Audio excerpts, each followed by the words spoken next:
Hi everyone, this is Pravesh Podel. My educational background is I completed my bachelor's in electronics and communication engineering, and then I completed my master's in business administration from Kathmandu University School of Management.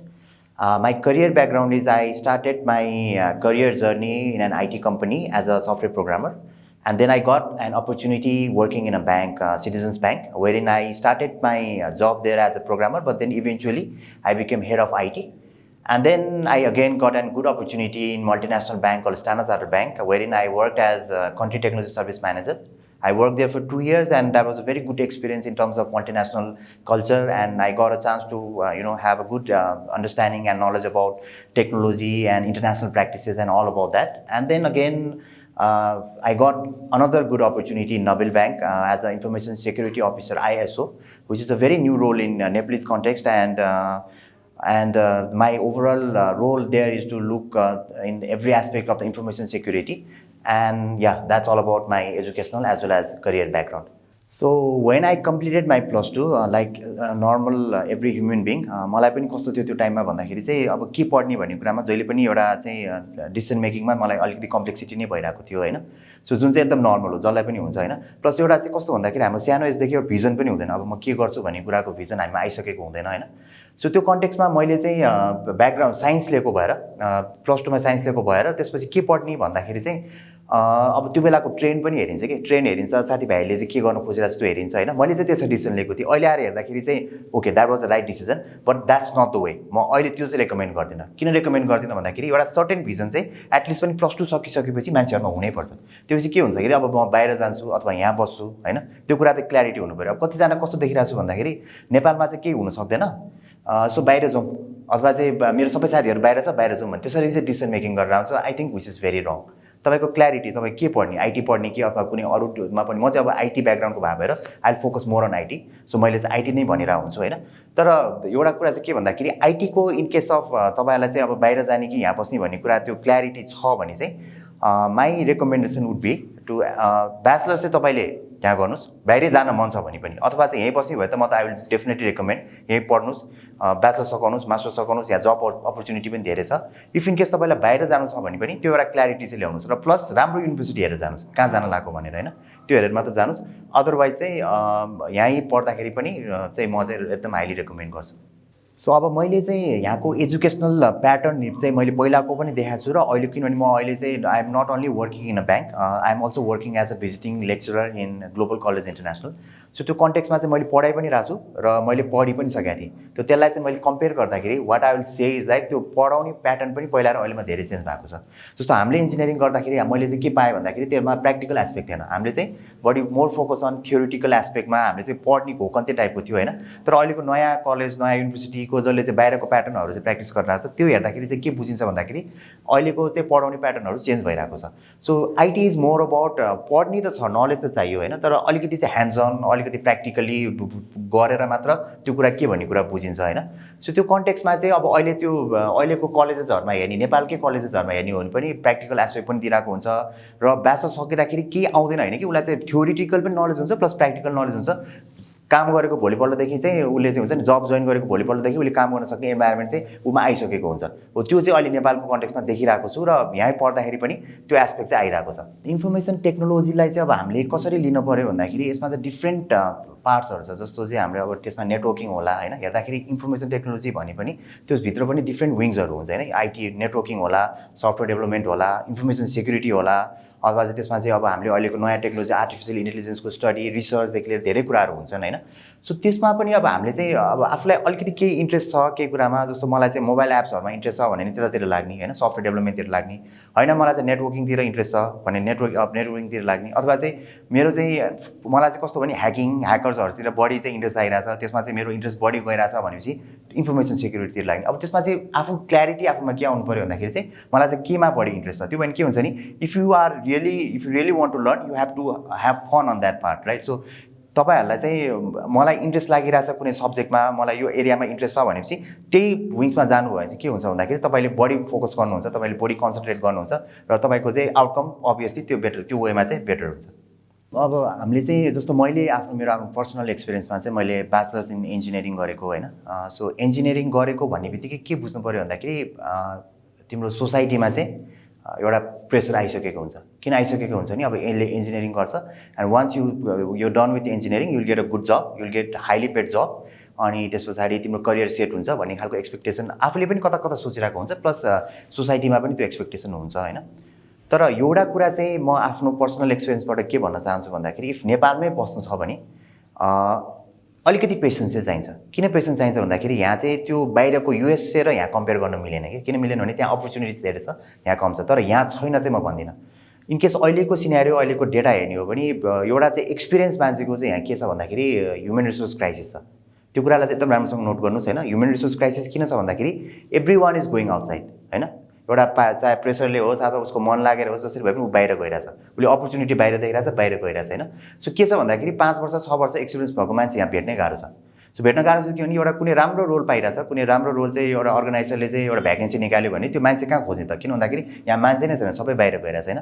So त्यो कन्टेक्समा चाहिँ तपाईँले अलिकति सुरुको entry लेभलमा चाहिँ यहाँ opportunity नपाएर तपाईँले चाहिँ पेसेन्स राख्नु पर्ला, स्ट्रगल गर्नु पर्ला होइन। तर once you start working, once you have some years of experience, त्यस पछाडि तपाईँको एकदमै राम्रो छ। फेरि आइटी भनेको कस्तो पार्ट हो भने तपाईँले बाहिरको प्रोजेक्ट जस्तो युएसको प्रोजेक्ट तपाईँले यहाँ बसेर गर्न मिल्ने भयो होइन। So that is one very good aspect of IT. र अर्को कुरा चाहिँ के भन्दाखेरि तपाईँले चाहिँ अब आइटीमा पनि नेपालमा चाहिँ अहिले डिजिटाइजेसन भनिरहेछ, इ कमर्स भनिरहेछ, त्यस पछाडि ल्याएर all the organisations are like highly चाहिँ पैसाहरू त्यसमा चाहिँ इन्भेस्ट गरिरहेको छ टेक्नोलोजीमा होइन। त्यो भनेपछि चाहिँ यहाँ त एकदमै एउटा प्लेटफर्म त क्रिएट भइरहेछ नि त। अब त्यो प्लेटफर्म हामीले चाहिँ ग्र्याब गर्ने कि बाहिरको जस्तो इन्डियनहरूले चाहिँ इन्डियन कम्पनीहरूले आएर त्यो प्लेटफर्ममा म त भन्छु नि यहाँ नेपालमा चाहिँ एउटा मार्केटमा हो यहाँ चाहिँ हामीले पेनिट्रेट गर्न मिल्दो रहेछ भन्ने हिसाबले चाहिँ उनीहरूले चाहिँ कति चाहिँ यहाँ पेनिट्रेट गर्न खोजिरहेछ, मार्केटिङ गर्न खोजिरहेछ, उनीहरूको सिस्टमहरू डिप्लोय गर्न खोजिरहेछ। त्यो अपर्च्युनिटी उनीहरूलाई दिने कि हामीले राख्ने त? हाम्रो अब कन्ट्रीकै डेभलपमेन्टको एस्पेक्टबाट हेर्ने हो भने पनि होइन, त्यो अपर्च्युनिटी त हामीले लिनु पऱ्यो नि त। हो त्यो अपर्च्युनिटी मिस नहोस् भनेर चाहिँ हामी यहाँ बस्नुपर्ने हुन्छ होइन। र आइटीमा चाहिँ म फेरि पनि रिपिट गर्छु, त्यो जुन स्कोप छ त्यसलाई चाहिँ gradually it's increasing in a very good way. अनि एउटा चाहिँ मैले एकदम इन्ट्रेस्टिङ फ्याक्ट मैले आफ्नो पढाउँदाखेरि नै भनौँ न, मैले चाहिँ किनभने म्यानेजमेन्ट स्टुडेन्टलाई नै पढाउँछु होइन, त्यसमा मैले पाएको एउटा चाहिँ भनौँ प्र्याक्टिकल एप्रोचमा के छ भन्दाखेरि मान्छेहरूलाई चाहिँ एउटा प्रिकन्सिप्ट नोसन चाहिँ के हुन्छ भन्दाखेरि मलाई आइटी आउँदैन भन्ने हुन्छ कि, मैले आइटी पढाएको छैन, मलाई आइटी आउँदैन भन्ने हुन्छ होइन। तर आइटी भनेको हामीले डे टु डे लाइफमा युज गरिरहेको छौँ। जस्तो हामी मोबाइल चलाउँछौँ, फेसबुक चलाउँछौँ, इन्स्टाग्राम चलाउँछौँ, हामीले चाहिँ कति एपहरू आफै डाउनलोड गर्छौँ, त्यसमा चाहिँ एपलाई अपडेट गर्छौँ, सर्च गर्छौँ, गुगलमा सर्च गर्छौँ होइन। सो धेरै कुराहरू हामीले गरिरहेको छौँ, तर हामीले के गरिरहेको छौँ त्यो रियलाइज नभए मात्र हो होइन। IT is not a rocket science होइन। तपाईँले पहिला चाहिँ के हो भन्दाखेरि त्यस्तो गाह्रो छ भन्यो भने सबै कुरा गाह्रो छ कि, त्यसलाई अलिकति इजिली लिनु पऱ्यो। र once you start studying you'll enjoy it. किन इन्जोय इट भन्दाखेरि चाहिँ अहिलेको टाइम नै आइटीको छ नि त, सबै कुरा डिजिटाइज भइरहेको छ होइन। तपाईँले चाहिँ मोबाइल एप्लिकेसनदेखि लिएर सबै कुरा चाहिँ अब घर बसी you can purchase everything through e commerce site भनेपछि के भन्दाखेरि अब त सबै कुरा डिजिटल भइरहेछ नि त होइन। त्यो कन्टेक्समा चाहिँ तपाईँहरूले त्यस्तो रकेट साइन्स लिनु पर्दैन। आइटी भनेको चाहिँ तपाईँले सबैले सक्ने नै कुरा हो। अलिकति टाइम लाग्ला सुरुमा बुझ्न, इनकेस तपाईँको चाहिँ ब्याकग्राउन्ड छैन अथवा तपाईँलाई के नलेजै छैन भने पनि। तर once you start studying on that part तपाईँलाई त्यस्तो गाह्रो हुँदैन, सबैले गरिरहेको छन्। अलिकति एक्स्ट्रा एफोर्ट चाहिँ लाउनुपर्छ आइटीमा होइन। तर सकिसकेपछिको चाम पनि हेर्नु पऱ्यो कि, किन भन्दाखेरि त आइटीमा जस्तै जब त वर्ल्ड वाइड कहीँ पनि छैन। सो त्यो पार्ट पनि त्यो एस्पेक्टबाट नि हेर्नुपर्ने हुन्छ।